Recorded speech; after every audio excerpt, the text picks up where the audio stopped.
Welcome to the Seahawkers podcast with your hosts, Adam Emmert. I don't care if you draft him at number 18 or if you draft him at the end of the draft. I don't care. And Brandon Schultz. We could start up a GoFundMe campaign to raise money so that Aaron Donald retires before the start of the season. Go Hawks! This is episode 201 of the Seahawkers podcast. I'm Brandon Schultz of the Military Seahawkers, and joining me, my good buddy, Montana Seahawker Adam Emmert. Nice to be joining you, Brandon, on this gorgeous, beautiful day in April in Montana. It's beautiful, fabulous spring weather out there. Can't wait to get outside and not think about football. But we're gonna think about football for like about I don't know what, like an hour and a half or so here. Yeah, about that. We got a lot to talk about. It's nice that you came down out of the mountains for an hour and a half to join us before you go back up into the mountains. It's fun hiding out in the mountains. I'm not going to lie. But we do have a lot to talk about. I mean, we have a Pete Carroll interview. Surprisingly, Adam, this is the last show before the 2018 NFL draft. Next week. God, because then we'll have some actual stuff to talk about, like new players that are going to be on the team. We're going to have new players on the team to talk about next week. I'm excited about this. So we have Rob Staton coming back on the show. We're going to talk about some of the offensive prospects that have visited with the Seahawks. We're also going to listen into some clips. Pete Carroll was on 950 KJR out of Seattle. Mm-hmm. Got a couple clips from that, but I'll link to the full interview in the show notes because I think Seahawks fans will want to tune in and check that out. But we do have a couple highlights from that. And then we've got some listener email. I want to look at a couple more of Lance Zierlein's scouting reports because that's fun. Yeah. And of course, our usual do better and better life.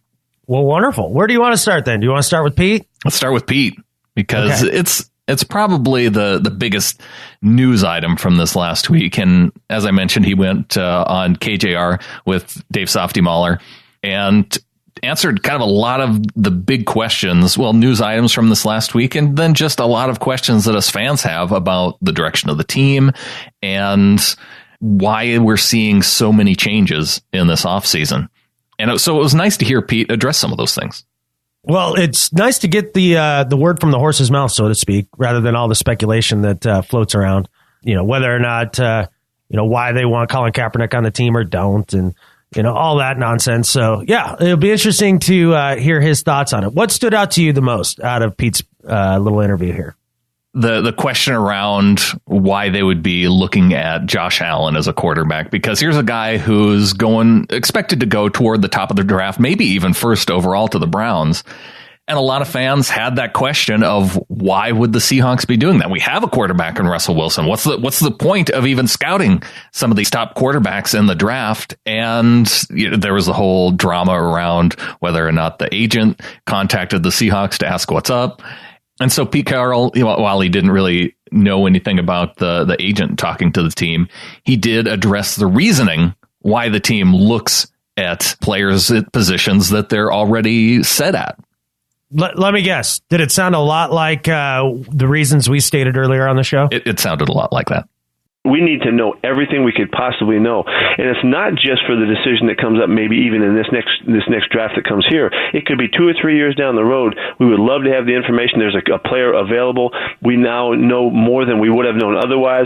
I mean, we would only be complacent if we're not getting to all the places we need to get to. And some guys, there's always a story that continues to unfold, and we have to stay with it, and we need that extra little bit. We ship him in here so that we can get an extra chance to talk to guys just so that we have our information right and we're really tuned into it. That's competing. That's just part of that. And so I don't think anybody should read into any of that. But I kind of like that they have because they don't know what we're doing. So that's good. That's a good thing. Misdirection. It's all misdirection, huh, Pete?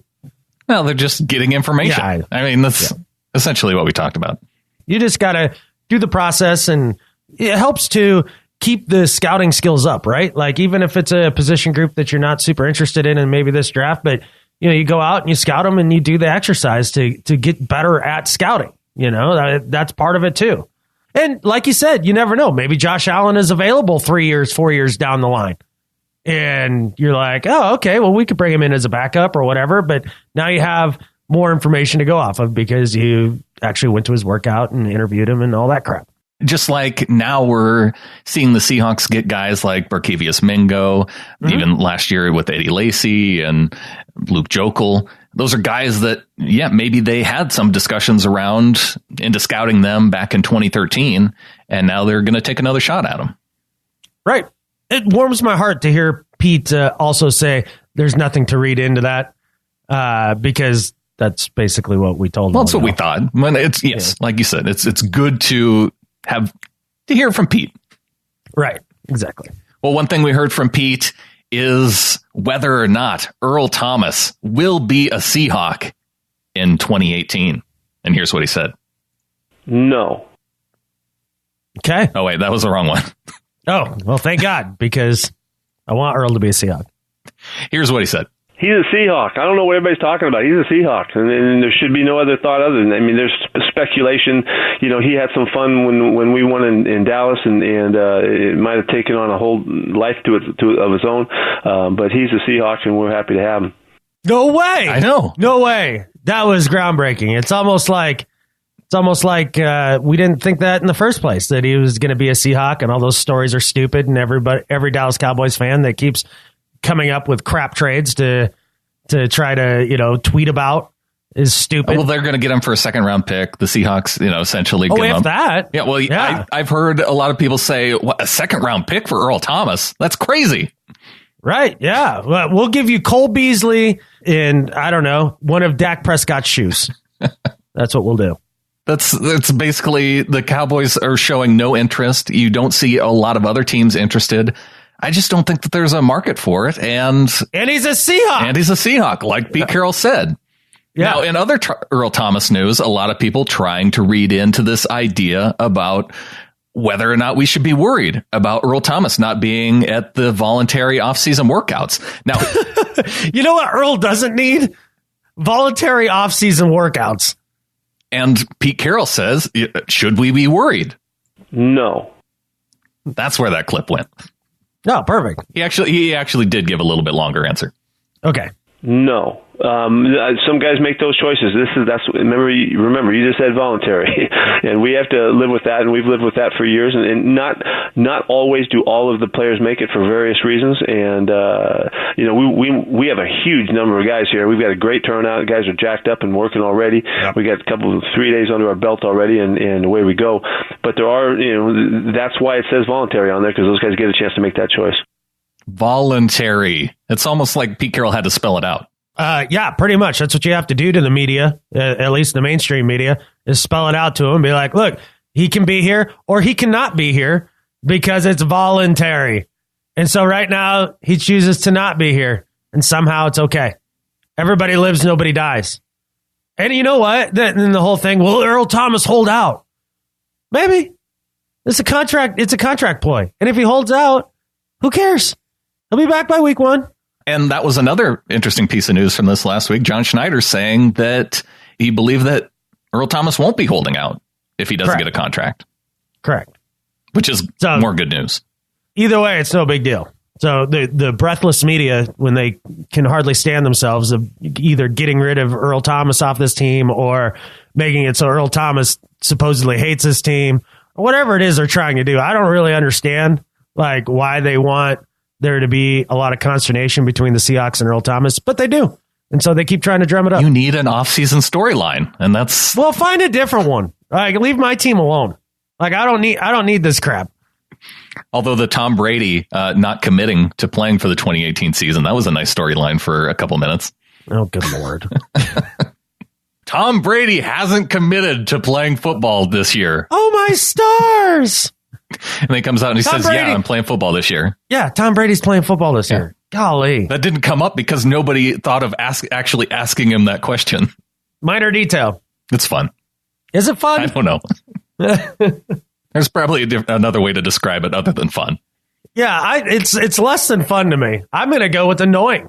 Actually, no, there's a better phrase for this. Annoying as catfish. That's what this is. It's probably better than the word I came up with. Yeah, fun wasn't good. What other idiotic storylines did Pete Carroll have to shoot down in an interview this week? Well, it was the whether or not, and tell me if you heard this one, Michael Bennett cut from the team because he was reading books during Pete Carroll's meetings.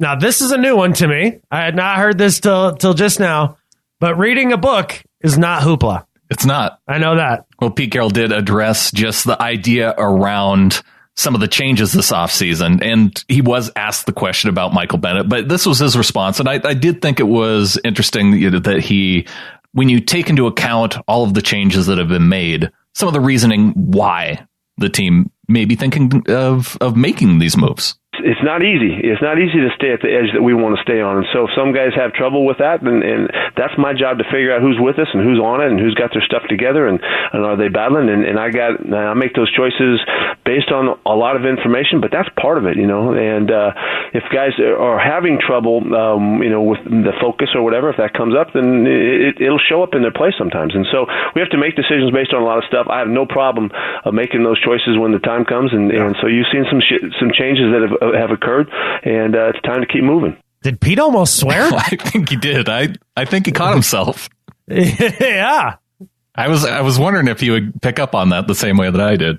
He almost swore in the middle of that. But so basically he's kind of getting at the idea that maybe his message has become a little sterile with some of the players and they're not quite as fired up and you got to turn over the roster. Is that basically what you got out of that? Well, that's been kind of the storyline, right? Richard Sherman coming out and saying that Pete's message has gotten stale. Michael Bennett coming out saying the message got stale and that's why he was reading books. And it does kind of seem to tie together that changes were made because he saw a lack of focus in certain people on the team. And he has to determine, if they're not all in, if they're not in that always compete mentality, that they may have to move on. Sure, I can see that. I mean, then he says it sometimes shows up in their play. I think that's hard to say regarding Richard Sherman. He was playing at a high level before his injuries. Right. I think with Mike Bennett, you might be able to make a case there. I mean, he got a lot of pressures and that sort of thing, but he still had a hard time finishing plays this year or last year for whatever reason. Yeah. And it does kind of get into the idea because he also addressed the issue with demonstrations, how the team's been really involved in the past. And maybe is there a view there with Pete Carroll and with the team that things may be changing? We recognized that there was a time, and there was some, time for demonstrations a couple of years ago. Our guys were really together about locking arms and really made a big statement. I thought it was a beautiful statement at the time. And then last year they felt like, let's let this go and let guys do what they want because we had done that. Now this is 2 years removed. We're going into year 3. Right. I think there's a different perspective about this now, and there's a clarity about. I know around here that we want to be productive and we want to be involved and we want to help the situation, and we're going to continue to work to do that. How that manifests in terms of what happens in demonstrations and all that, we'll find out. But I do think that it feels like there was then, and some stuff was appropriate then, and it might be different now. We'll find out as we move forward. Less hoopla. That's what I heard. Well, and he brings it into the idea of the importance of having focus. And because it sounds like Pete believes that focus really is a limited resource when it comes to players. And if you're not completely focused on football, then that's taking something away from your complete focus, which should be on the team and on football. So it's kind of interesting to hear his thoughts on this evolved. And here's what he had to say. There's only so much focus that you have available to when it comes to performance time, in football in particular and other performance arts also. And if you are divided, you're divided. You only got so much. And so if you allow your focus to go other places, then you have what you have left. And that was talked about in the context of the Tennessee game last year when you had all the hoopla around what the president said and every team was looking at doing something. But I think it ties in with some of the broader message of changes. You talked about focus earlier on and the changes that they made with the team. And here he's saying that focus really is a finite resource. And it's probably the difference between being a good team and an elite team when you really think about it. I mean, when you have a league full of elite athletes, I mean, even the worst guy on the roster was the best dude in his state for like a year or two. And so the difference between a guy who washes out of the league and an all-pro is much smaller than you might think. And I think one of those big factors is the mental side of things, and focus plays a big part of that. And Pete's exactly right. If you're distracted, you're distracted. I mean, it's just the way that it goes. I guess the argument would be, though, that Philadelphia was a team that was very out there and outspoken this past year, and they ended up winning the Super Bowl. So I do think that it has. And they also Doug Peterson fell on a horseshoe in the offseason prior to last year. It went straight up his butt because he had a horseshoe up his butt all year because he won a Super Bowl with Nick Foles. You have to have a horseshoe up your butt to win a Super Bowl with Nick Foles at quarterback. I'm sorry. That's the only explanation. I've been searching this whole offseason for it. And you found it. Yeah, it was right up Doug Peterson's butt. It was the horseshoe. Well, I'm glad we have an explanation. We needed it because I was still baffled. So, yeah, that argument falls flat for me. It doesn't take into account butt horseshoes. No. Weird that didn't come up at all until this point in the offseason. Look, you heard it here first, folks. That is some good investigative journalism right there. Yeah. Yeah. What's your transition from butt horseshoes? You got one? One guy who didn't have a horseshoe up his butt last offseason. There it is. Malik McDowell. Man. God, you're a pro. Yeah. Malik McDowell. Malik did not. Yeah, they talked about him, and the news this past week was that, what was it? Adam Schefter or one of the... I don't know, one of the Twitter dudes. Shefty, Rap Sheet, one of those guys says Malik McDowell that the Seahawks are on the verge of cutting him. Now, Carroll didn't address the idea that they're right on the verge of cutting him, but he did address where they're at with Malik McDowell right now. He had a big injury, and so he's it was significant. So he's working at it and doing everything he can. We'll see what happens when we get the information that really gives us a clearer picture. We don't have that done yet. Wow, that was super informative. Yeah, I know. So, it's not, so Malik McDowell got hurt, and we don't know anything yet? Yeah. Is that that was it? About 9 months later, the talking point hasn't changed. And I know this is one of your favorite storylines to follow, and yet somehow can't get any new news regarding it from the Seahawks at all. Well, it did bring up the conversation of who's the biggest bust in Seahawks history, and Aaron Curry. Easy. Yeah. My thoughts have kind of evolved around draft busts, and a lot of it has to do with how we talked about Brian Bosworth in past years. Correct. Because if there's an injury involved, that it makes it, I don't think you can include those people in the conversation. Yeah, I mean, health is a part of talent, so it is a factor, right? But I remember when Kajana Carter came out from Penn State, drafted by the Bengals. Yeah. Hell of a running back. He was supposed to be the next big thing. Yeah. A sure thing at running back. Yeah, and just shredded up his knees and was out of the league in 2 years. I think he played maybe 5 games total, right? Mm-hmm. He didn't play in every, what a bust, what a bust, what a bust. Well, I mean, is he a bust? I mean, just because his CLs gave out and they didn't have good surgery then, that makes him a bust? I don't know. I think that's a tough label. I think it's more I think what you were trying to get at, if it's a lack of effort or buy-in or care for just playing football, mm-hmm. then it's a bust. Or maybe they get there and they're just overwhelmed by the better level of competition, whether that be physically or mentally, and they just can't keep up, and then they're a bust. But in college, it's not your full-time thing. No. So now you go from college to being kind of a part-time. Yeah, this is fun. You can get by on your athletic ability in a lot of cases, to this being your full-time job. This is what you are doing all day, every day of the week and in the off season. I think that could be a big change for somebody. Oh, it's a monster change. It goes from being a pretty serious hobby to your profession. Those are very different things. I heard Donovan Mitchell of the Utah Jazz talking about this the other day, rookie in the NBA. And they're like, well, how are you so much better? Because it can go the opposite way too, right? When it becomes your full-time job, you're able to focus more on that one thing, right? Right. And he wasn't a highly rated draft prospect. I mean, he was to a degree, but he wasn't one of the big dogs everybody talked about. And then is coming to the league and is arguably rookie of the year. And everybody's like, how are you so much better in the NBA than you were in college? And he's like, dude, this is my profession now. I get to put all my focus and time and energy into this. Well, look at guys like Doug Baldwin and Richard Sherman. Richard Sherman drafted in the 5th round, Baldwin undrafted, and going to Stanford, I think there's a certain level of effort that you have to give toward getting good grades.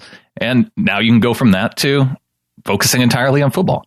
Right. You don't have to write papers on the role of traditional role of women in Polynesian society anymore. Yeah. Like you can just go and study the playbook. What are you trying to say? I'm saying that by the time I was done with college, I was done writing papers that I didn't care about. It's like very much so. You don't care about women. Gotcha. That's exactly what I said. And I'm glad it's caught on tape. Well, one nugget that I know that you would have enjoyed out of it, I think this is a good place to close out the conversation with Pete Carroll on KJR. They were asking about Chris Carson, kind of the state of the running game. And this clip, I knew you would get a kick out of. He's at 226. He's 6% body fat. He's in great shape right now. He looks phenomenal. There we go. He's heavier or lighter, and he's going to be faster or more powerful, whatever it is that they, it's just, Russell Wilson's put on 3 pounds. He's going to be heavier, and he's able to withstand the pounding more. Or, Russell Wilson's 15 pounds lighter. He's going to be faster than ever. That's that same crap every year. So Chris Carson's what? 6% body fat and 226. Yep. Pete's pretty fired up about 226. We'll see how much he loves Chris Carson with the draft coming up, though. I guess. Do you see them taking a back high? You know what? Let's talk about it. Let's get to the conversation with Rob about guys on offense, and let's save this conversation for after the break, because I do want to talk about where they might go early on in the draft. Perfect. Let's bring in the expert. Bring on Rob. And joining us back on the show once again, Mr. Rob Staton, SeahawksDraftBlog.com, at Rob Staton on Twitter. And this week, Rob, I want to talk some offense. Yeah, well, the Seahawks kind of need some at the moment. So they do have a lot of needs. So some of these guys are going to be obviously going to be targets for the Seahawks. And hopefully they're going to help Russell Wilson out a little bit more this year. Although one of the needs that I don't think they necessarily need to address, but maybe that speaks to the caliber of players that they've reportedly spoken with at quarterback. But they've had a private visit with Kyle Allen, quarterback out of Houston, and also went to the South Dakota State Pro Day with Chris Streveler. And Streveler's one of the guys that Adam and I talked about a couple weeks back. His measurables, pretty incredible for, a guy who's 6 foot tall, 38.5-inch vertical jump, a 10-foot, 5-inch broad jump, a 4.45 40. And all those measurements, as we talked about a couple weeks ago, beat all of the top quarterbacks at the combine. And then you also have Kyle Allen. Can you maybe contrast how these two players are at quarterback? Well, I've only watched a bit of Kyle Allen, so I can't go into too much detail with either of them.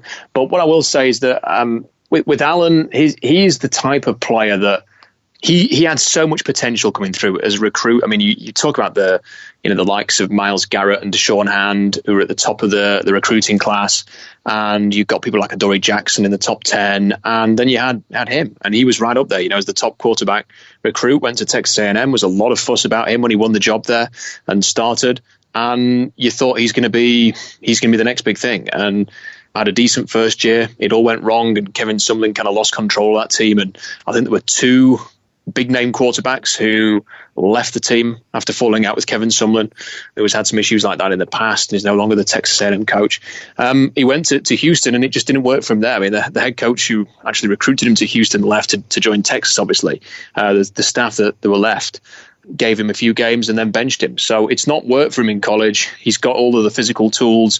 He's got everything that you would look for in terms of a potential franchise quarterback. But when a guy is flamed out at 2 different colleges and hasn't been able to have a consistent college career, it's hard to get too excited. So he might be the type of player that the Seahawks look at and say, we can get him as an undrafted free agent. We can get him maybe in the 7th round. Mm-hmm. We can coach him up. It might be a guy that we cut after a few weeks in favor of a veteran quarterback backup, someone like that. They've been with Mark Sanchez. It could be Austin Davis again or somebody like that. They might just cut him and go with a veteran, but they'll give him a chance to win the backup job. And we've seen in the past with people like Trevon Boykin that they're willing to go with a rookie undrafted free agent as their backup. So he could be an option for that. Well, in that way, I think both of them are pretty similar, that they would be, 7th round potential undrafted free agents. And it's just interesting that the Seahawks have never, and part of it, I think, has had to do with really quarterback isn't a need, but you see other teams kind of valuing quarterbacks as developmental projects, even behind a starter. The New England Patriots, for instance,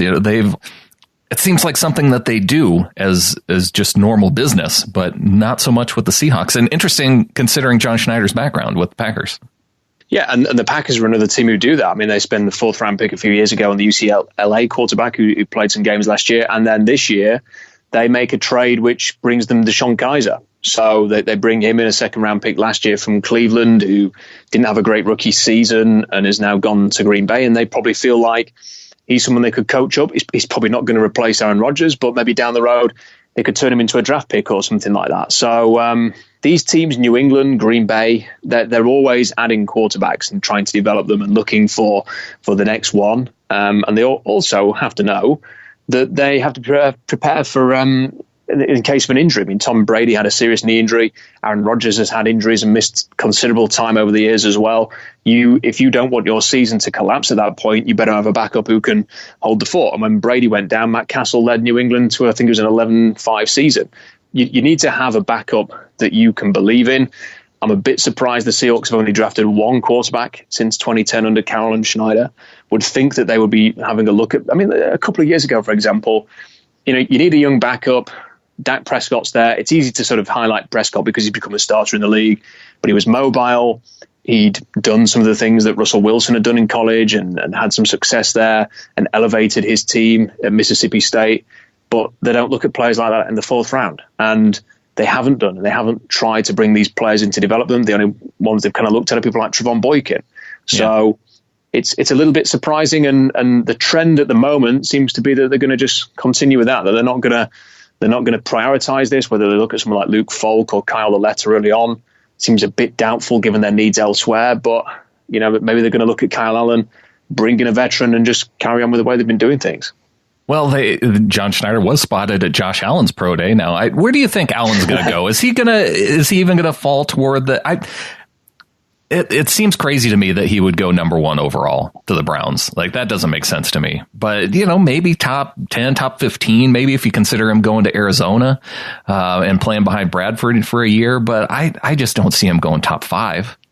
I think that he's probably a lock to go in the top 2. Really? And that's not how I feel about him. I think that's just the way that it's gone. I think that what we're going to have a situation here is one of Allen or Darnold are going to go number 1.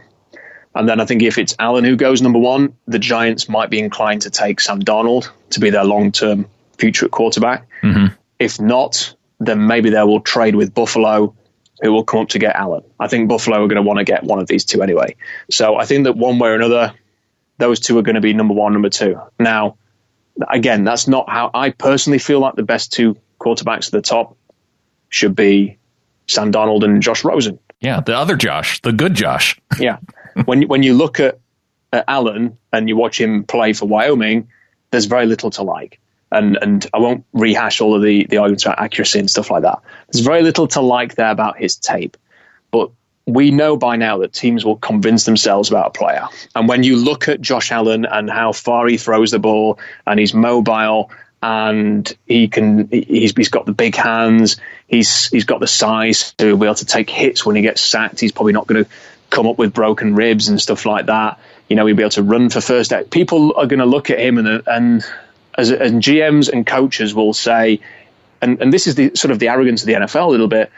Coaches will say, I can coach this guy into a quarterback. He's the perfect prototype body for a quarterback. I will coach him up. Some will be able to do that. If he landed in New York, for example, I don't think working with Pat Shermer would be the worst thing in the world for someone like Josh Allen, especially because he wouldn't have to start straight away. Eli Manning would start. Maybe in 2-3 years' time, he comes in and maybe he's a success. But as we know with the NFL, what's probably more likely to happen is he's going to go somewhere and have to start early, and that's when the trouble begins. Some teams will convince themselves that he's going to be the next Carson Wentz. Some others are going to say, no, the accuracy issue is too much. I'm going to take a safer bet, which is Sam Darnold, Josh Rosen, Baker Mayfield, people like that. But I've got a feeling that someone that just the things that you hear It's going that way, that Josh Allen's either going to be number 1 to Cleveland or number 2 to New York or Buffalo. Well, this is something I'm interested to watch because, I haven't, obviously, the teams get so much more information actually visiting with some of these players. And I've heard, the personality of Josh Rosen might just be turning people off. But when you look at the tape of Rosen and the tape of Allen, it's night and day difference. Yeah, I mean, I know people like to compare Josh Rosen to Jay Cutler. For me, it was more a little bit like a bit, and it's not a perfect comparison, but it never is. But you see some of the things you see in Matt Ryan, that sort of composure in the pocket, the accuracy, the ability to throw a wide range of passes, to just do things that you would want a franchise quarterback to do. So I think the whole personality thing's overblown. Russell Wilson's not the most liked person in the Seahawks locker room and hasn't been throughout this run that the Seahawks have had. But guess what? He's a really good football player, and ultimately that's what matters. So if Josh Rosen falls to number 4, number 5, number 6, someone will trade up and go and get him, and in 5 years' time, we might be saying that they made the right move. Well, let's move on to a position that we know that the Seahawks are in need of and are probably, I think we can say it's fairly likely that they're going to draft a running back, probably maybe even 2, if things fall well to them.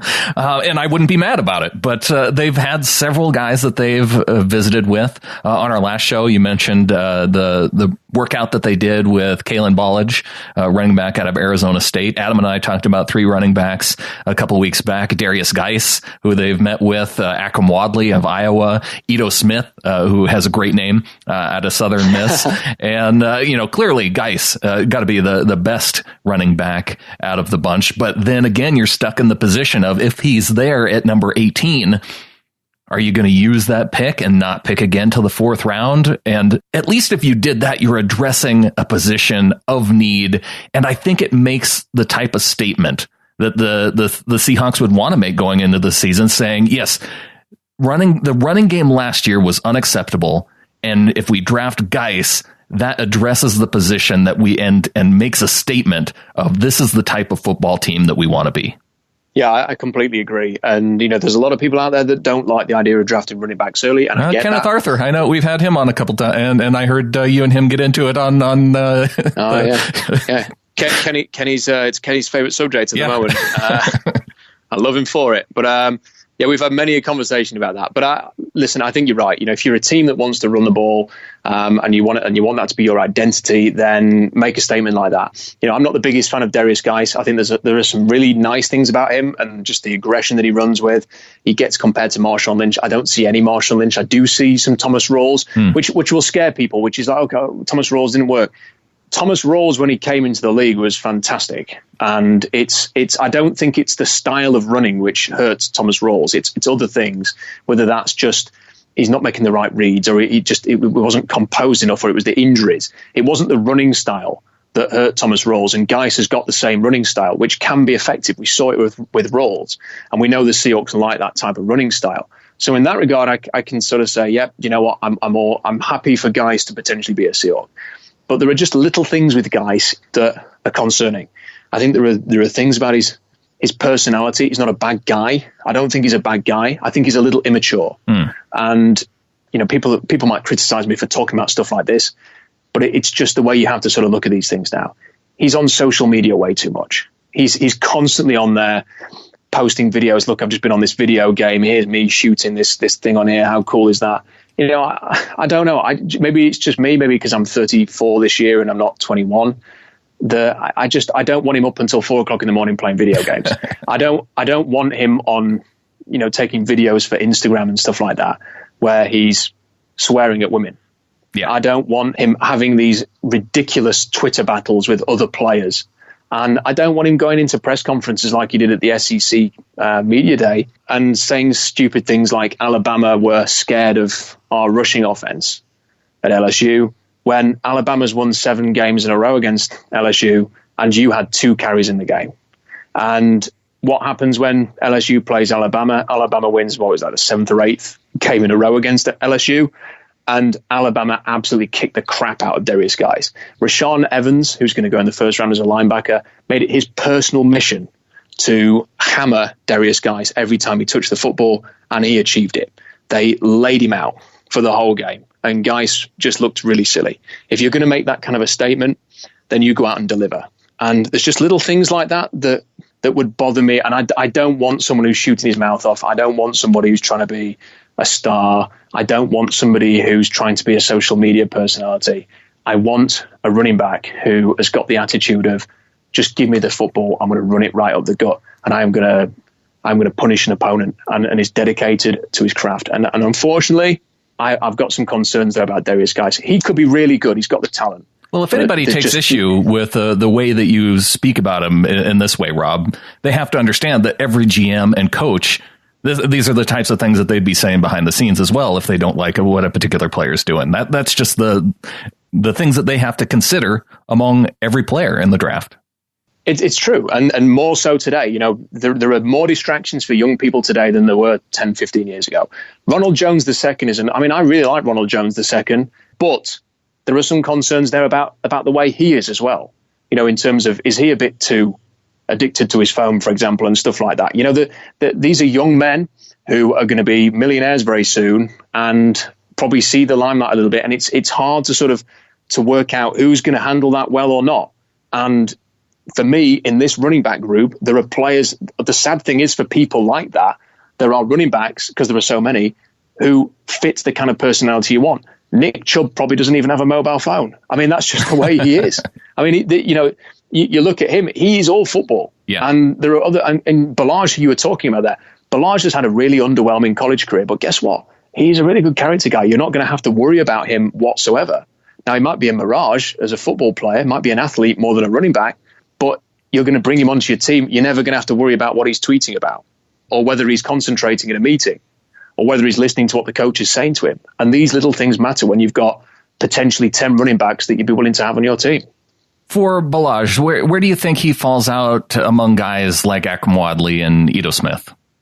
I think, obviously, very different player. I mean, in 2016, I remember highlighting him in a blog post after he had the 8 touchdown game, saying this is a guy we need to watch because he had everything that the Seahawks look for in terms of size and athleticism and explosive traits. He is a tough running back, and there are enough plays out there where he hammers people and gets the extra yard and falls forward, and you can like that. And he's also a really good pass catcher. But the problem with him is that he was never, and I've watched him play live and I've watched him play on the broadcast as well, and I remember going to watch him live thinking, here we go, get to watch Kalen Ballage, and he did absolutely nothing in the game. And that happened too often in his college career. He would be anonymous in too many games. He never separated from the other running backs at Arizona State. And for me, if you want to say we want to be tough, hard-nosed, physical, running the ball, I'm not sure you're going to achieve that with Kalen Ballage if he's the guy that you draft to try and fix your running game. I think you've got a better chance of doing that with your guys as your Chubbs, even Ronald Jones, because he's a very aggressive running back. Kerryon Johnson. I think that Ballage is more in the Royce Freeman brand of running back, who's a little bit more finesse. But that said, he fits everything the Seahawks like in terms of physicality. So, that's something to consider. Akram Wadley is a bit smaller, not the most dynamic runner, not the greatest athlete. And I wonder if the athletic testing may have put the Seahawks off him a little bit, because if he's small and not a brilliant athlete, it's not a good combination at the position. Ito Smith's very different, though. Great athlete. It seems to me like they've met with Ronald Jones II. They've had a meeting with him. They had a close look at Chase Edmonds, and I think they had a meeting or a workout with Ito Smith. So it seems to me like they are willing to draft a smaller, dynamic running back, whether that's as a third down option or just a complement to a bigger back, that they're looking for a type like that. Ronald Jones II might be the early round option. Mm-hmm. Smith and Edmonds might be the late round options, as we were talking with the defensive players in the last show. That could be the way that they're looking like this. And if they're not going to be able to get Ronald Jones II early, or if they want to go in a different direction early in the second round, take a different position, then maybe they look at someone like Ballage in the middle rounds and then a Smith or an Edmonds later on. Well, fullback's another position that they've been looking at. Khalid Hill out of Michigan, Ryan Nall, Oregon State, both two names that I've seen linked with the Seahawks.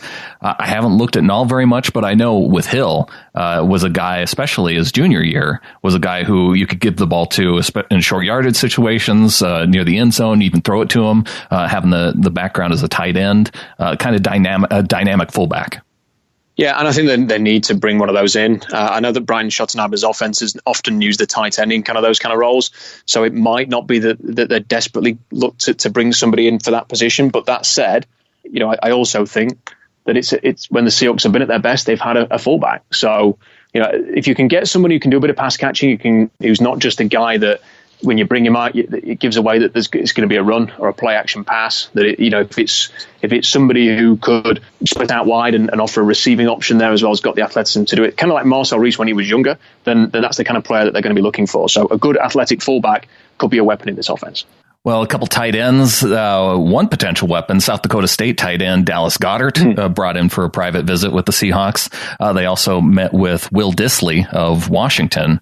Out of those two tight ends, I suppose Dissly would go a little bit later on in the draft, Dallas Goedert being projected as potential first, second round pick. Yeah, I think Goedert's probably going to go late second, early third. I think that what we're going to find out when the draft comes around, and I could be completely wrong on this, is that a lot of the bigger names in the tight end class are going to last.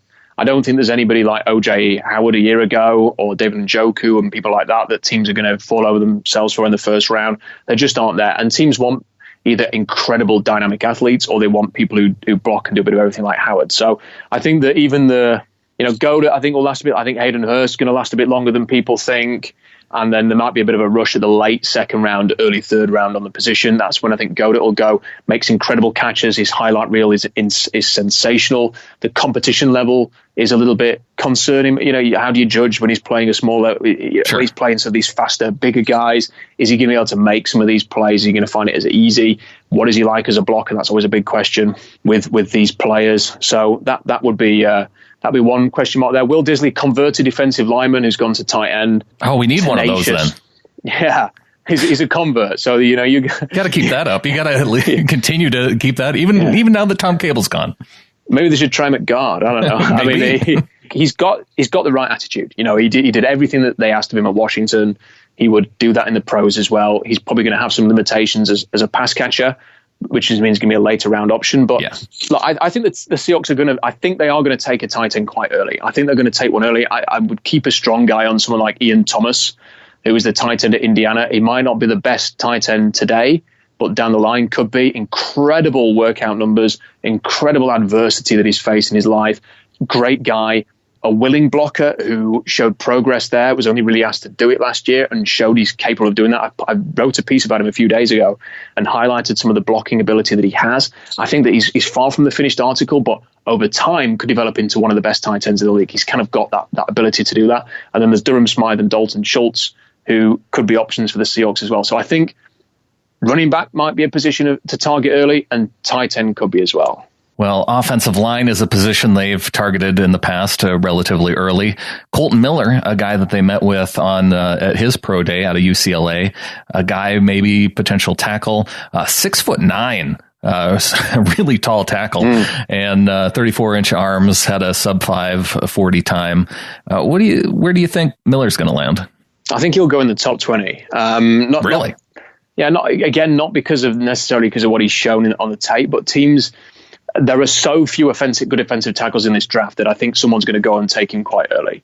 So I think that he's probably going to go a bit earlier than his tape warrants. As a blocker, he's not as accomplished as someone like Isaiah Wynn, who's going to move inside, or as Austin Corbett. They both played tackle in college and are going to move inside. You don't see that level of competency from someone like Colton Miller that you see from those two, but he had a Lane Johnson workout. And teams are going to say, okay, Lane Johnson was a top 5 pick. He was better than Colton Miller. Can we turn him into someone akin to Lane Johnson? Possibly. And I think someone's going to take him. So whether that, a lot of talk is Cleveland are going to move from 33 to 18 and trade with the Seahawks. If they do that, it could easily be for someone like Mike McGlinchey or Colton Miller, because they need a left tackle. Joe Thomas is gone, and they might look at him and say, if we don't take him or McGlinchey, we are not going to get a left tackle from this draft. So I think that he's somebody who's going to go quite early. Well, with the Patriots having extra picks too, I think it puts him in the conversation with their left tackle leaving for the Giants. Absolutely. And there are some similarities between him and Nate Solder. So New England's at 23 now because of the trade with the Rams. That's probably his floor. That's probably as far as Miller could go. And maybe New England would be willing to trade up with the Seahawks to get to him. Well, another offensive tackle that might be available later on, they had him for a private visit, Cole Madison, hometown Washington State product. Yeah, and just, fun to watch, decent workout numbers, and really showed some progress in the last year. Has got a good attitude, like what I saw from him. And I don't know whether they're going to draft someone early on the offensive line this year. It's a really good interior offensive line draft. I really like Corbett and Wynn and Hernandez and all those guys, Ragnow, Price.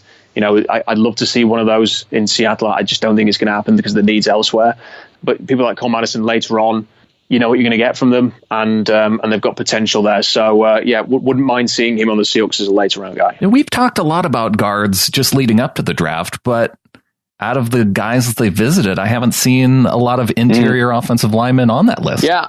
And listen, I spent weeks talking about how good Isaiah Wynn is and Corbett and Hernandez, and was really excited about that group, and Billy Price and Ragnow and others that we've talked about there. But it just seems to me like they're going to give Ethan Posick a chance to win the left guard spot. They've got Jordan Roos still, who they seem to like last year. They could have him as a backup. Reese Odiambo could move back inside and compete at left guard.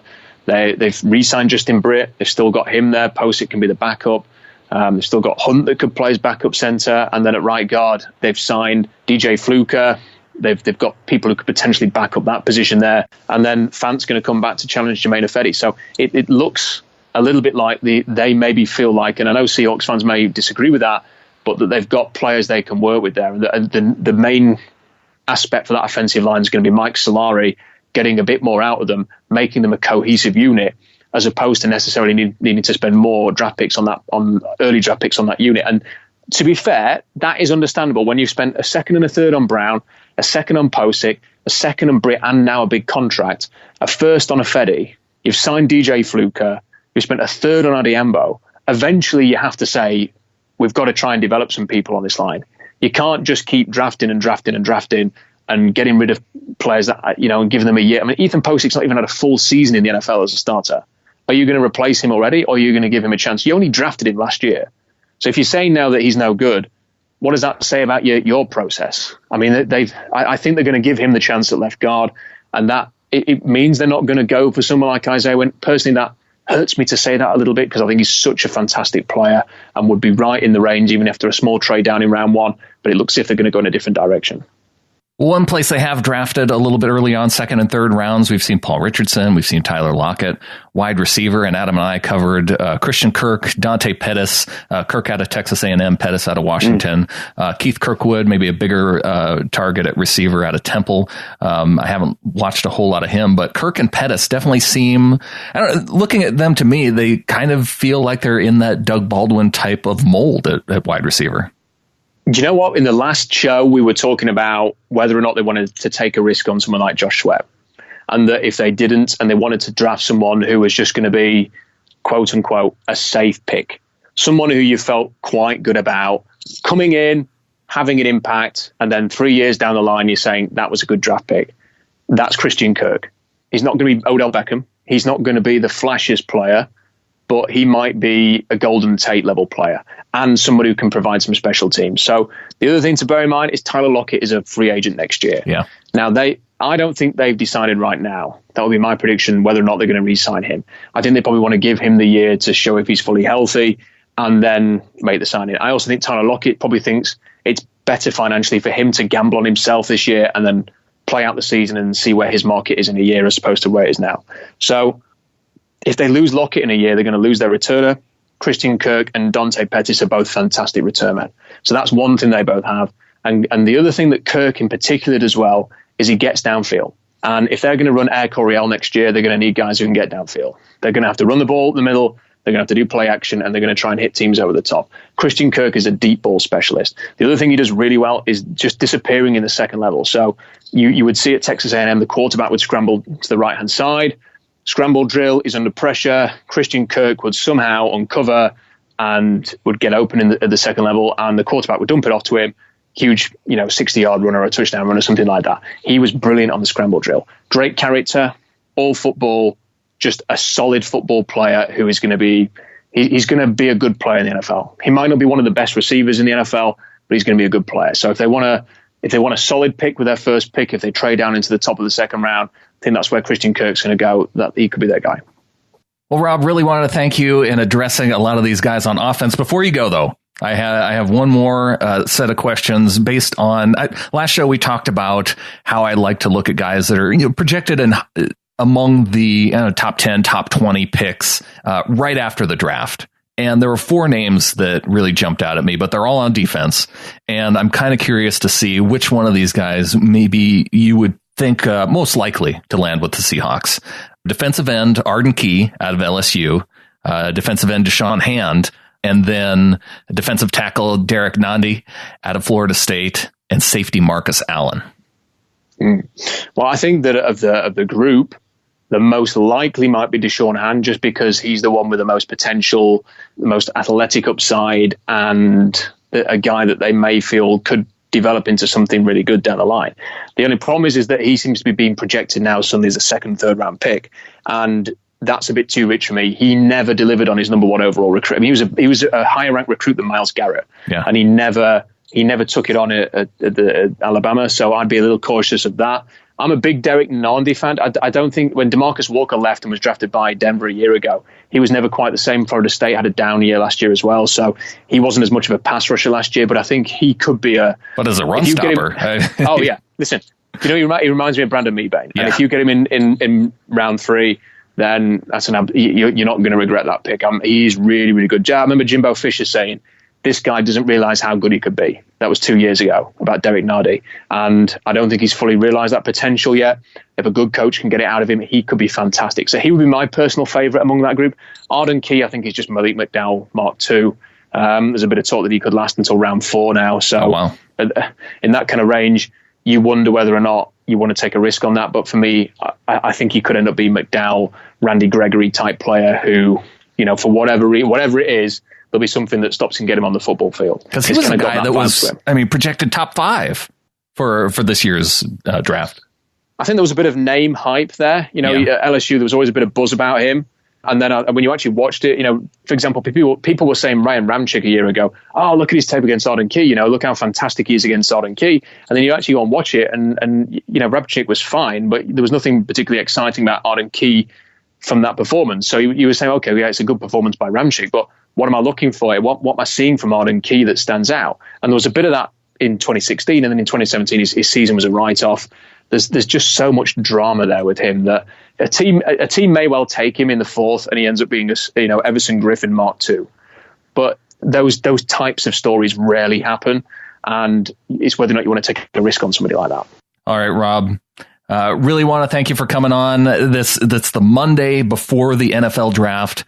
Is there or do you want to make any prediction of where the Seahawks go first thing here coming up on Thursday? Well, they constantly say that they want to fix the running game, so I imagine that at some point in the early rounds they're going to address that. It would be a little bit of a surprise if they just sort of waited until day 3 to do anything about the running game. That said, there are some very interesting players at receiver, at tight end, on the defensive line who could be of interest. We know they've spent a lot of time with safeties as well. So, look, I think it's going to be an intriguing draft. I have my own personal favorites. I've liked a lot of these players, as everybody does who follows the draft. I'm not expecting them necessarily to go and take some of those guys now. Your Wins, your Ronald Jones II. These are players that I think could have an impact for the Seahawks, but I think they're going to work out the way that they want to do it. Pete Carroll and John Schneider went to see Christian Kirk and Kalen Ballage and Kyle Allen. It's very rare that you have your GM and your head coach go and do that. Yeah. Maybe they could be 3 guys that they really like for the offense here. But either way, I'm not going to make any firm predictions. But what I'm going to say is that I think that anybody who was disappointed during free agency about the Seahawks' inactivity and the direction of the team, at the very least, is going to come out of this draft and this undrafted free agent class thinking, okay, I've got something to be excited about again. And this is going to be probably the most exciting training camp since 2013. There's going to be so much competition, so many interesting players to follow, and it's going to be a blast. So I think this is going to be a really interesting time for Seahawks fans. Rob, really want to thank you for everything that you've done for the show leading up to the draft again this year and in years past as well. Every year, you bring a lot toward your perspective and everything that you take into account when looking at the Seahawks potential players they might draft. So really wanted to thank you, and I hope you have a great vacation coming up because you deserve it, man. Thank you very much. And look, thank you for having me on the show. I'm still surprised that people care what a British guy says about the NFL draft, so I appreciate the airtime. A big thanks to Rob Staton for all he's done for us leading up to the draft this year. Adam, I did forget to ask him, though, which running backs are best when faced with deep backfield penetration. Oh, yeah, we did. We missed out on that. I feel bad because I think you charged me with doing that, and then I failed. That's okay. That's okay. I understand. I mean, it's not easy to remember or to have deep backfield penetration on your mind at all times. So it's a difficult task. I think if Lance Zierlein were to run a draft profile on me, it would be my a weakness would be my awareness of concentrating on deep backfield penetration. I think so. You have a lack of awareness. Well, we'll get to more of those in a minute, but I did want to, you mentioned it going into the interview with Rob, and I do want to talk about where I think that the Seahawks will go. And I also, what if they don't find a trade partner at number 18, or there's no team willing to give up enough to go up to that 18th pick? We've talked so much about the idea of the Seahawks needing to trade back and get more picks in the second and third round, that what happens? What happens if that trade partner doesn't materialize and you're kind of stuck with taking just whoever the best guy is on your board available at that number 18 spot? Not a problem. It's not a problem. Like, the idea that they need to trade back, I think, is kind of ridiculous. They would like to, probably, if the right deal comes along. But what's more important in the draft? Like, do we go back? We don't go back 5 years and be like, boy, that trade down for 2 extra picks was terrible or great. Like, no, they talk about what players you got out of those deals, right? And whether or not you stayed put or you did trade down. Let's say they stay put and they pick some guy at 18 that turns out to be a stud. You're not going to be bummed out that they didn't trade that for 2 extra guys that maybe aren't on the roster in 2 years. I think some of us go back and look, though. I even thinking about Malik McDowell and going back and saying, well, sure, it's great that they traded back and got McDowell because they were able to add enough picks to get guys like Chris Carson. And, Delano Hill was part of that. Mike Tyson, was on the practice squad. We haven't had a chance to really see him yet. They accumulated several other picks by trading down. And you think, well, if they only would have traded with the 49ers and stayed put and maybe got Cam Robinson instead. We think about those types of things. I guess I don't think of it in terms of the trades. I think of it in terms of, okay, when I go back and I look at a draft class, like, I don't go back on Wikipedia and say, who did we draft in 2012? And who did we miss out on? Yeah, think about who we missed out on or what trade should have happened or shouldn't happen. I go down the list of dudes we got that year. That's it. I guess I look at it differently. Okay. Well, I do those things. Yeah, I don't do those things. I just want to know who we had. Like, that's all. I mean, at the end of the day, all that matters is do you get 2 or 3 guys who can genuinely play out of a draft. You can do that as a successful draft. I don't care if you draft them at number 18 or if you draft them at the end of the draft. I don't care. Well, and we've covered a lot of guys now, too, where the Seahawks have picks accumulated in the 5th round. And there's plenty of players there that, whether or not it's a cornerback, even pass rushers, that, they haven't shown the potential. There's a reason why they're in the 5th round and not in the 1st and the 2nd, but they still have potential there to become a good player if they're coached up well. Maybe they don't have a lot of experience, and there's those types of players in that range. Sure, maybe they have extra long levers. You never know. Long levers is important, but I think you asked me about the running back position. Yeah, and I mentioned it with Rob, and I think there's something to the idea that maybe not with the number 18 pick, maybe if they do trade back, but if you've talked about running game being the biggest emphasis of the offseason, going out and drafting a running back with your very first pick, whether it's at 18 or whether you trade back, it sends a message that we thought this was a problem, and now we've attempted to address it through the draft. Right. Well, what's the highest picked running back have they ever picked? Is it Christian Michael? Would that be it? Of the Pete Carroll era, yeah. Yeah. So, I mean, it's not like it's something that they do with regularity. But again, I guess there's a shift in focus this year. Marshawn Lynch was a first-round pick, though. Right. Who you traded for. Sure. I mean, you didn't draft him there. He had first-round talent, though. Yeah. Being wasted in Buffalo. So, yeah, no, there's a distinct possibility, I suppose. I heard they had that kid from Arizona State in for an interview, the running back. I looked at some of his stuff. He's okay.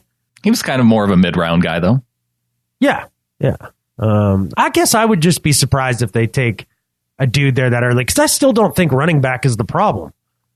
Offensive line. I wouldn't be sad, though, if they picked offensive line or defensive line right away in the draft. Correct. Of all the edge rushers, it really seems like after rounds 2 or 3 that really drops off if you're looking for a starter at that position, a potential starter.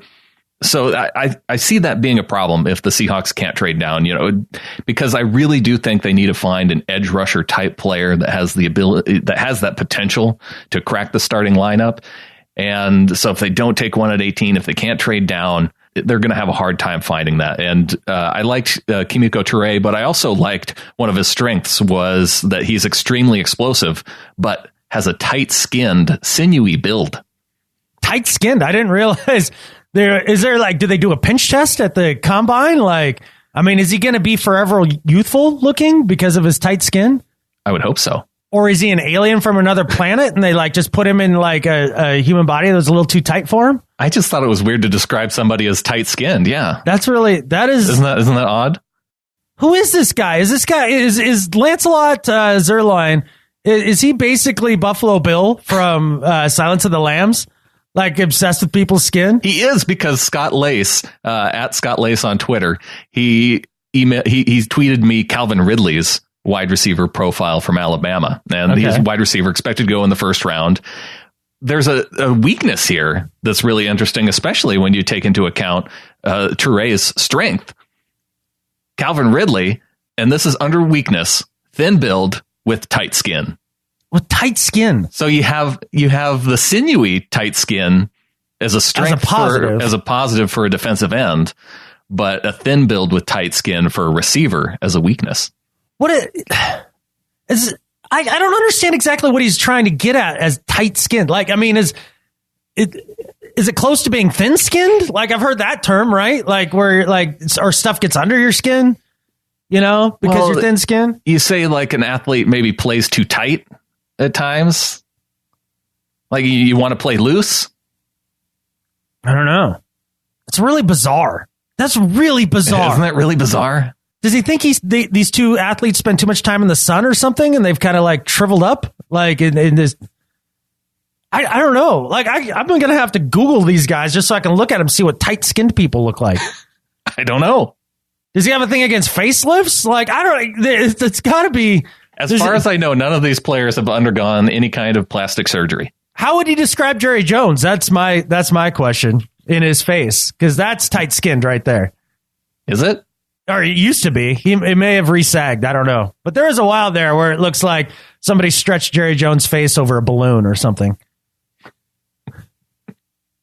That's so bizarre. Let's welcome some new members of the flock, Adam.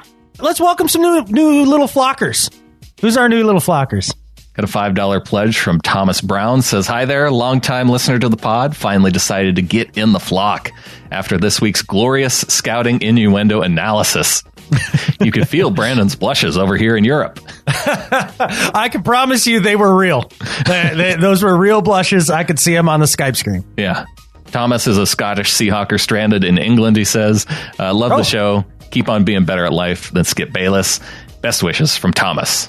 Best wishes back, dude. And we better be seeing your ass when we're over there for the London game. Absolutely. And Thomas has been a fan for a while. He says, I'm old enough to know we shouldn't have traded Fred Young. Holy smokes. Yeah. Okay. Yeah, there's a way back machine reference right there. Mid-80s linebacker for the Seahawks. Yeah. Welcome to the flock to Jamie, in for a $3 pledge. And welcome to the flock to Mark Gretzinger, who's in for the Pick'em League. Says, finally became a little flocker after discovering you guys at the beginning of last season. By far my favorite sports show. Congrats on getting to 200. Keep it up. Awesome. Thanks, man. I always think that this is maybe a podcast that people put in as a filler. They have their 5 or 6 that they really like. And then it's getting towards the end of the day. What I'm listening to? Well, I'll listen to Seahawkers podcast. So for somebody to say this is their favorite sports pod, that's amazing to me. And other people have stated that same thing. I don't know how they come to that conclusion, but I'm appreciative for it. Yeah. When they say that as soon as it hits their feed, they're listening to it shortly after. Right. That's a pretty good feeling. It is a pretty good feeling. So thanks to Mark. And the reason why I recognize his name, he had a couple one-time donations in the past to us. So great to see him now at getintheflock.com. Yeah, and we're possibly looking to do something a little different with the Pick'em League this next year. We'll see. We're looking at it. Yeah. We're looking at it. And before we get out, thanks to associate producer Dustin Mock. And hell yeah. Also, thanks to Dave Bloomquist for joining me to break down the 2018 schedule for the show. I'm really glad that Dave did that with you because I had no interest in that. The schedule came out and I don't know, Brandon, but I was blown away. There were 8 home games and 8 away games. We played our division rivals both twice, or all of them twice. There was a bye. It's crazy. It was crazy. It needed to be broken down. For example, you and I, and your dad's a big Chiefs fan. So we were talking about, well, maybe the Chiefs game would be a good one to go to. Right. Well, now I find out that that's so close to Christmas. You're going to be doing stuff. It's not going to be possible. It's not going to be possible. That's an impossible time of year for me. So that's one thing that we know now that the schedule is out. We can't go to a game that we had maybe projected to go to. Right. One thing about the schedule that was cool is week 1, the Seahawks are on the road in Denver. Yeah. I would really like to get tickets to that and meet up with our good buddy Jared and go over, and because he's been to the Clink to watch the Broncos play the Seahawks there. Right. I'd like to go the other way around. Oh, that would be fun. That'd be really cool. Watch Case Keenum get planted on his ass. It's gonna be fun. Yeah. Well, plus there's a lot of Seahawks fans in the Denver area too. Absolutely. Yeah. Rocky Mountain Seahawkers are based there. Yeah. I think that would be a fun time. Yeah, that's what I got out of the schedule. But I do appreciate Dave coming on and making his prognostications regarding the schedule. He goes deep, too. If you haven't listened to it yet, he explains why he thinks that the Seahawks have one of the 3 worst schedules in the NFL. I don't know, man. Can he predict who's going to be healthy and injured any one of those weeks? Can he predict which team comes out of nowhere and is awesome, or the 3 teams that come out of nowhere and are awesome, and the 3 that fall off the map? Is he able to predict those? No, that nobody sees coming every year. No, but that's why the schedule, or the team that's really good the first 3 weeks and then sucks the rest of the year, right? Or like what time you catch you just don't know, man. Like, can you predict if the quarterback of some team, like his wife has a baby the night before and he's just freaking tired when he shows up to the field? Like, you can't predict any of this stuff. We didn't spend 30 minutes talking about what you can't predict. That's the whole point. None of it is predictable. To claim it's a hard or easy schedule at this point is ludicrous. He explained exactly why there's advantages that other teams have where the Seahawks don't. Perceived advantages? Yeah. They may not be advantages when the season actually rolls around. Well, you haven't even listened to the show yet, so don't be poo-pooing it too much yet. I'm not gonna listen to it either. I mean, I love you and I love Dave. 8 games away, 8 games at home. There's a bye, and you play your division rivals twice. We're playing the AFC West and the what's the other outer division? Oh, NFC North. Yeah, those are not cool. Schedule. Well, regardless if you're going to listen or not, Adam, a big thanks to Dave for joining me. We had a good time talking schedule. I'm glad you guys did. Because I know you don't. You wouldn't have enjoyed it. No, I just don't care. But I'm glad that Dave does. And see, that's the cool part, too. We've always said from the beginning, this isn't our show. This is all y'all's show.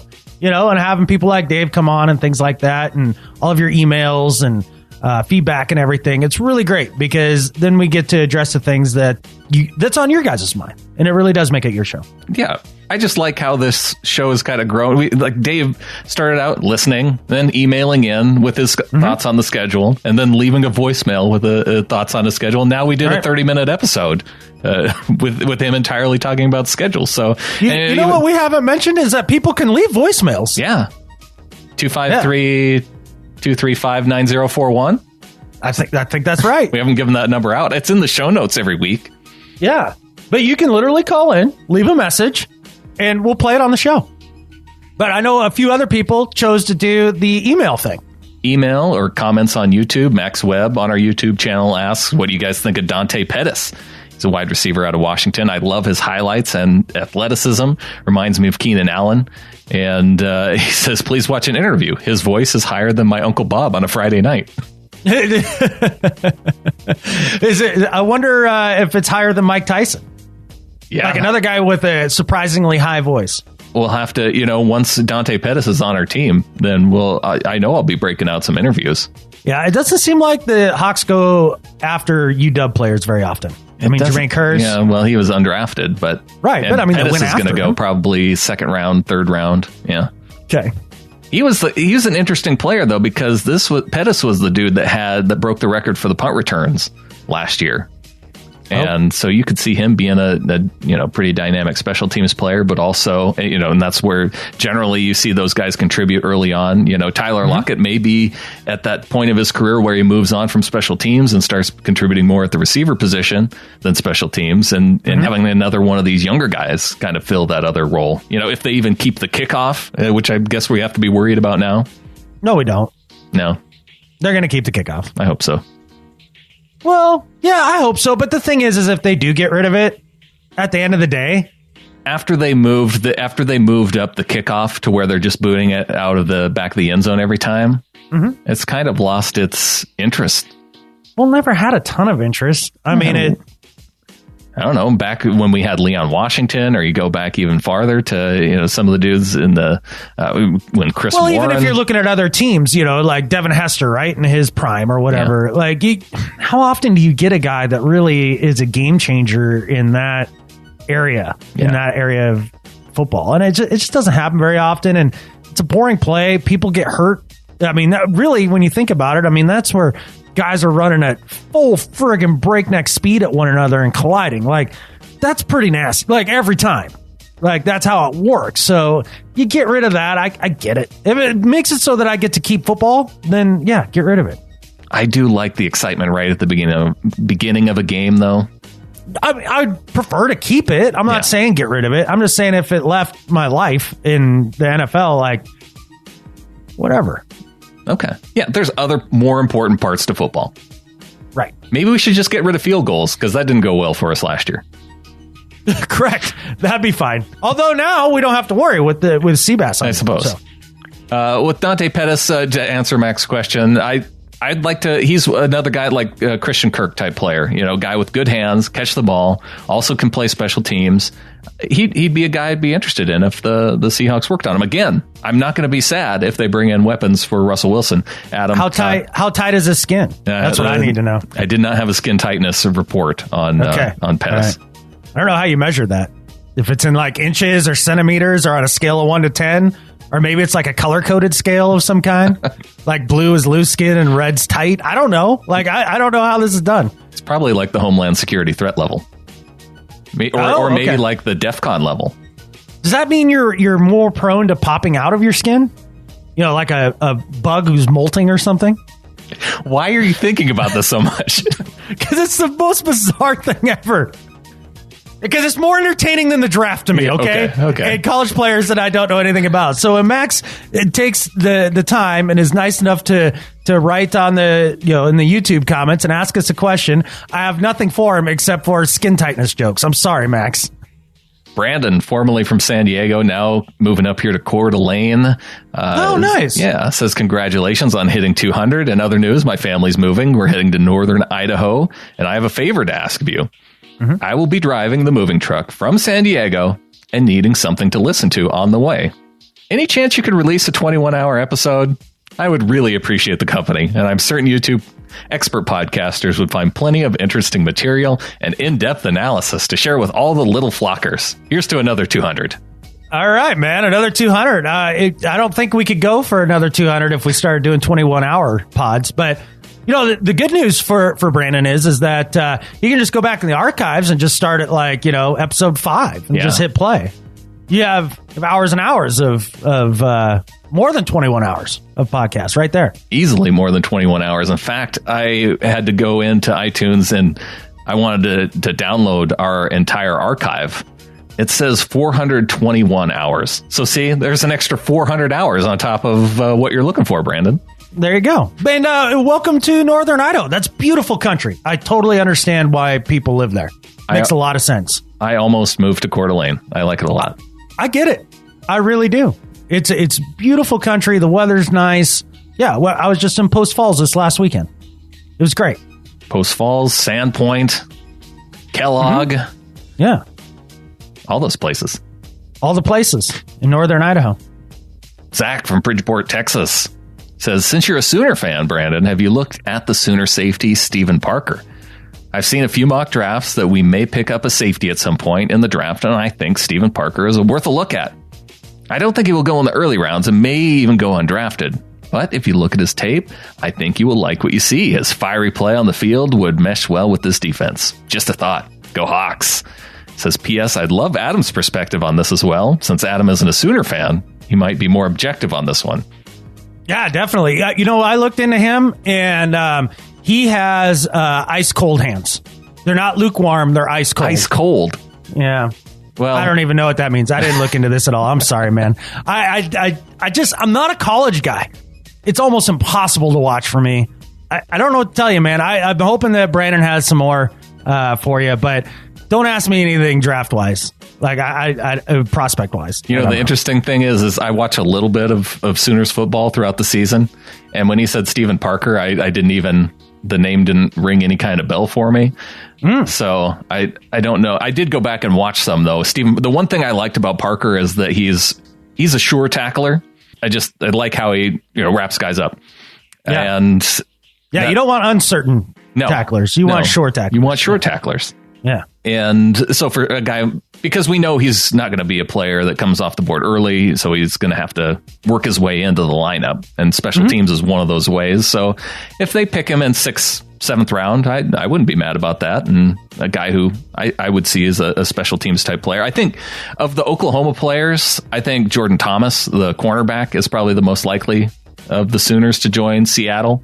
I just think that they're too deep at safety to bring in a whole lot of guys. But Jordan Thomas, he fits all the measurables of a Seahawks type corner. He has an ability to recognize routes, which is one of the things I look for in a corner. Are they just out there following a guy around, or do they have some anticipation? He's going to be a guy who's 5th, 6th rounder. They'd probably be a guy that they take in the 5th round. But he's the one Sooner I think I could see on the team. You know what? I want 0 Sooners. Yeah? I want 0 Sooners. Like, you Oklahoma people are annoying. Okay. You guys are weirdos, man. And like, it's from the outside, it is hilarious to me to think that people from Oklahoma feel like they have a rivalry with Texas. Because, like, you compare those two states, one is clearly interesting and the other one is clearly not interesting. Okay. And I'll let you decide which ones those are. Well, it depends. Anybody else that's not from one of those two states right now is going, yeah, I know exactly which state is interesting and which one's not. One's only okay. Yeah. It's abbreviation, in fact. I know. It's called a pun, Brandon, and a dad joke. I'm glad that you got it. I'm familiar with those. It was only an okay one at best. I picked up on it. John Davison sends along a congratulations for our 200th show. Thanks, man. Says he took out his fly box to decide which fly to put on. One stood out, and I picked the sea bass fly and knotted it carefully. I waded to my favorite pool and picked the fly over it. I got a huge pull, and after a good fight, reeled it in. What was it? A sea bass, of course. So I'm sending you my catch. Enjoy it. Oh, yeah. Thanks, John. You got me exactly what I wanted. Yeah, for your 200th show. Yeah. How do you know? You knew. That's because John's been with us forever. Last one here from Michael West from Virginia Beach. Says it's been a while, transferring soon, and just might get the opportunity to get stationed back in Everett. Here's hoping. Ooh. I hope the offseason is treating you both well, and I thank you for the effort in putting out the podcast that we all love so much. I just wanted to shoot a link out to you both that this was published on April 2nd on YouTube, Rain City Redemption Episode 2. Shout out to the 12th Man of Virginia Facebook page and all the displaced Seahawks fans across the world. Take care, gentlemen. Go Hawks. Yeah, go Hawks, man. I hope you do. Not a lot of people would say this, but I hope you go from San Diego to Everett. That seems like an upgrade to me. Absolutely. Or Virginia Beach. Or Virginia Beach. I'm sorry. Yeah. Jeez Louise. I don't know why I was thinking San Diego. I was thinking Michael in San Diego. Yeah, Brandon in San Diego, too. We had the email from, and he moved to Coeur d'Alene. Right. Gosh, you little flockers are all over the place and moving around. A lot of people moving this last couple weeks. Yeah. But thanks for the link to the episode 2 of Rain City Redemption. See, William, who put those together, he's doing remastered versions now, like in using higher quality video. Oh. So I know. We've talked about how much we enjoy that. Is that what series. this is? This episode? Because I was like, episode 2 came out like 3 years ago or something. Yeah, that's the old one, but he remastered it. Ooh, okay. That also, and I like the phrase remastered because that means that like you mastered it once already, like you nailed it, and now you're just mastering it again. I'm better mastering. And now it's on YouTube too. He used to have his stuff just on Vimeo, but yeah. Well, we'll see for how long. Because it originally was on YouTube, and he had to move it all to Vimeo because YouTube is YouTube. Right. Yeah, so Rain City Redemption Episode 1, the remastered version is up on there. And yeah, William Cornell's got the second one up there too. So really cool to... It's the best Seahawks series for if you're trying to catch up on some of the history, the recent history of the team. Yeah, this iteration of the team. Yeah, this is the way to do it. Correct. Yeah, I thought he did a masterful job. And now he's doing a remasterful job. Remasterful job, William. Yes. Well, moving on to some do better and some better at life. All right, man. Well, my do better this week is for a company that is in my crosshairs pretty regularly because I think they're basically bankrupting the country and stealing from all of us. The company is Goldman Sachs. And in a recent report, they were talking about advancements that have been made in medicine in gene therapy to where you can go ahead and do some gene editing and cure people of diseases, right? Pretty amazing. Like it's pretty crazy. And this is one of my biggest critiques of the medical industry as a whole. But, you know, Goldman Sachs had the cojones to actually say it out loud and confirm everything I've ever thought. The question that they presented in this paper is this. Is curing patients a sustainable business model? That was their question. Not, hey, how great would this be for humanity? How good would it be for all of our mothers and daughters and cousins and all that? No, not that. But we're not going to make as much money if we actually cure them instead of just treat them in perpetuity. Yeah. That's how they're looking at the problem. And I think that's how a lot of pharmaceutical companies look at the problem. I think that's how a lot of for-profit hospitals look at the problem. I think that's how that whole medical industry as a whole works for the most part. They're not interested in curing you. They just want you to be sick forever, and they're just going to give you something for the symptoms to make you feel just well enough to still perform at work, you trained monkey. And now Goldman Sachs comes out in this paper and actually admits it for the first time. And this is what they said. They said, while this proposition carries tremendous value for patients and society, it could represent a challenge for genome medicine developers looking for sustained cash flow. Wow. The point of medicine isn't sustained cash flow. It's to freaking cure people. Goldman Sachs, you greedy bastards. Do better. That's bad news. Dude, so like they gave an example for like hepatitis C, right? Yeah. And they started using some of these therapies that literally cures people of hepatitis C, right? Right. And they said that the drugs to treat the symptoms of hep C brought in like $12.5 billion with a B. Yeah. Okay. In 2015. And they're like, but now the sales could be a little less than $4 billion.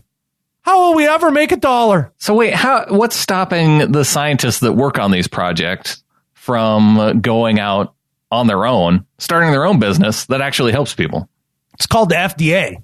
And this is how this works. For example, I was listening to a podcast, and this will sound bizarre. It was a Joe Rogan podcast, but he had on Mel Gibson, of all people, to talk about stem cell research. Really? They went to, Panama or some crap?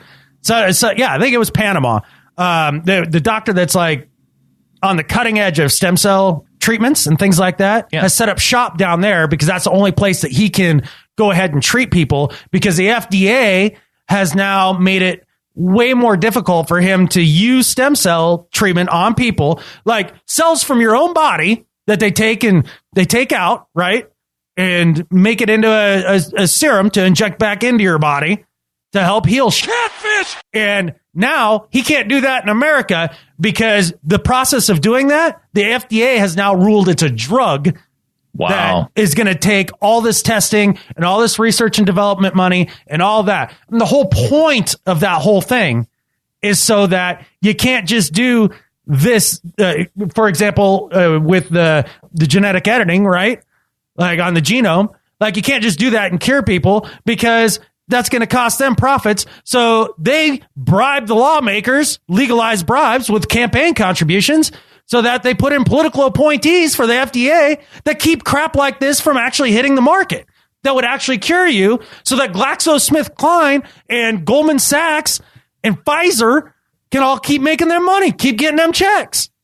Well, it'll just drive people to go to the countries to get the treatment they need once it becomes known. If I find out that I can go to Panama to get a cure for a disease rather than stay here and get treated. Yeah, for example, they've made tremendous strides with MS, right? My ex-wife has MS. I've thought about the idea is like, maybe looking into that and seeing if I can send her down to Panama. Go get un-MS'd. Right. You know? Yeah, if you can do it. I mean, it sucks for people who have no ability to afford a trip like that. Yeah, and that's just the thing, is like, I haven't even looked into the cost yet. It's probably unbelievably prohibitive, but whatever. It's neither here nor there. Goldman Sachs, you guys suck. Enjoy your bank bailout too, by the way, Goldman Sachs. Well, speaking of bankrupted companies that need saving, Toys R Us sounds like they're going under, and there's been an effort to try and save it. This is all being spearheaded by Isaac Larian, and he's the CEO of a pretty popular toy company. If you've ever seen those, they have those little dolls that are, you don't know what you're going to get, so you kind of open it up, and LOL dolls. And I guess he's behind those. He's been behind a bunch of other toys. He's a billionaire. You and I, Adam, we grew up going to Toys R Us, although you didn't have a Toys R Us here, but living out in Washington where I was, we had a Toys R Us. It was great to go to the toy store, just entire store filled with toys. I think, if you grew up in that time, you always got the theme song stuck in your head. And Isaac, he wants to save Toys R Us. But as I mentioned, he's already a billionaire. So, if you have the money, you could just buy it. Instead, he started a GoFundMe campaign to get everybody else into the pot to try and save it. And it turns out he set a $1 billion goal, and just 1 month in, they're at $200 million. So it made some significant progress, but still only 20% of the way there. Not working out so well, but it kind of bummed me out to see this idea of crowdfunding a saving business from a guy who has way more money than he knows what to do with, and getting other people to try and jump in with him so he doesn't have to spend as much money. Isaac, do better. I don't know, man. Like, you know how billionaires become billionaires? Yeah, other people's money. They don't spend their money on dumb stuff like trying to save a brick and mortar chain that is going to be by the wayside like all the other ones. Well, he's talking about keeping it open too. I just don't understand that. It just seems like of all the GoFundMe ideas, this isn't a very good idea. No, $200 million could be used in much better ways, I would surmise. Yeah, like you and I, we could start up a GoFundMe campaign to raise money so that Aaron Donald retires before the start of the season. Correct. Yeah. And it won't even take $200 million. I guarantee you, if we had a GoFundMe and we raised, let's say, $80 million, right? Yeah. I'm just pulling out a number. And then we called up Aaron Donald, his agent, and was like, okay, you could play for the Rams for the rest of your career, or I can give you $80 million guaranteed right now in the form of a check, and you could just not play. Right. What do you say? I think he'd go for it. Who wouldn't?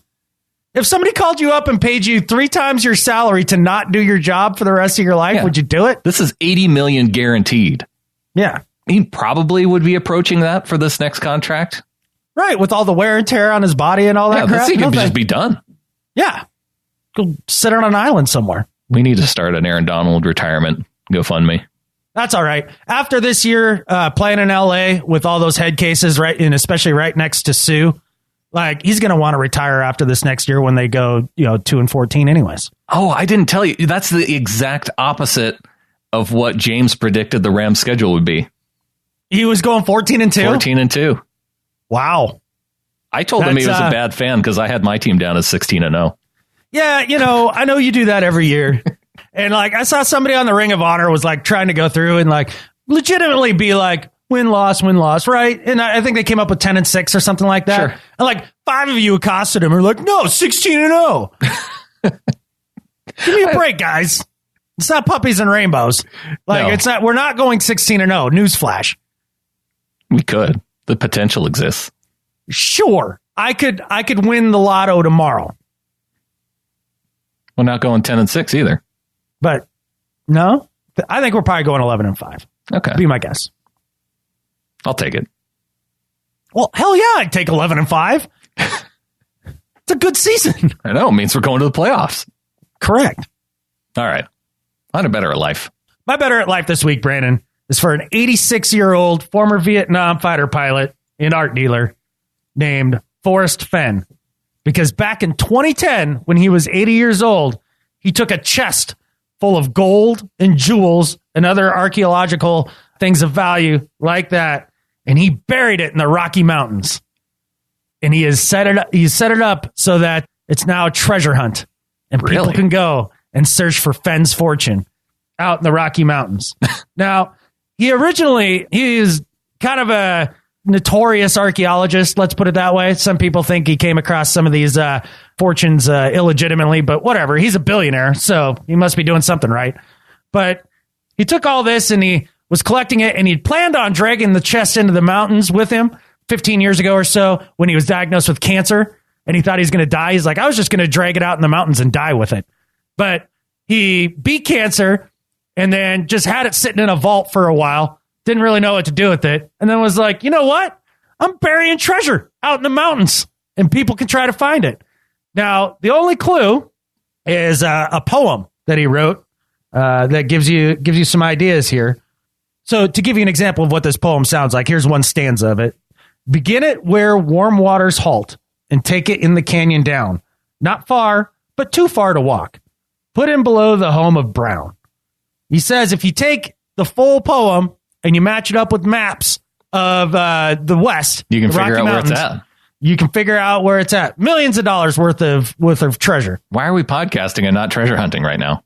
Dude, you know what I'm doing like on all my mill trips now. I'm taking an extra day everywhere I go, and I'm going to be checking places out. Now, he says it's not underwater. It's not near the Rio Grande River. And remember, he was 80 years old when he buried it. So he's like, you don't have to climb anything crazy or anything like that. Yeah. He's like, but it took him 2 trips back and forth, buried it out in the desert. And he says the secret will go to the grave with him if nobody finds it before he dies. This could turn into like Goonies Part 2. Yes. It's very we need similar to get like a team that. of people together to go find this treasure. Right. So, and what I thought was cool was his motivations a little bit. He said that, part of it was, when he put it out there, it was right at the end of right in the middle of the Great Recession. He's like, I just wanted to give people some hope, something to dream about. And, and the other thing is it was largely to encourage families to get outdoors. And he said, I wanted to give the kids something to do. They spend too much time in the game room or playing with their little handheld texting machines. I hope parents will take their children camping and hiking in the Rocky Mountains. I hope they will fish, look for fossils, turn rotten logs over to see what's under them, and look for my treasure. That's a man after my own heart right there. So, Forrest Fenn, you are better at life than Skip Bayless. And if any of you little flockers find the treasure, I get a 3% finder's fee just by piquing your interest with that better at life. So if we were to fill out our Goonies squad, I mean, you would be Mouth. I don't remember the characters. I'd have to look. Oh, you don't? Mouth was the Corey Feldman character. Corey Feldman character. Again, I'd have to look it up. Oh, okay. Well, there was Chunk, there was Mouth, there was Mikey, and there was Data. And those were the main 4. Data was the technological whiz. Yeah, the gear whiz, right? Yeah. Okay. And Mikey was who? He was kind of the leader.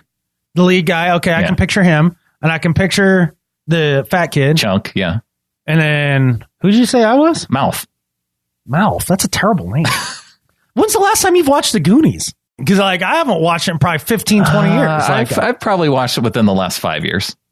Okay. All right. That makes a lot more sense why you remember. I'm looking forward to watching it with my kids. They're just about getting close to where I think. Your oldest might have outgrown it already. She's right there.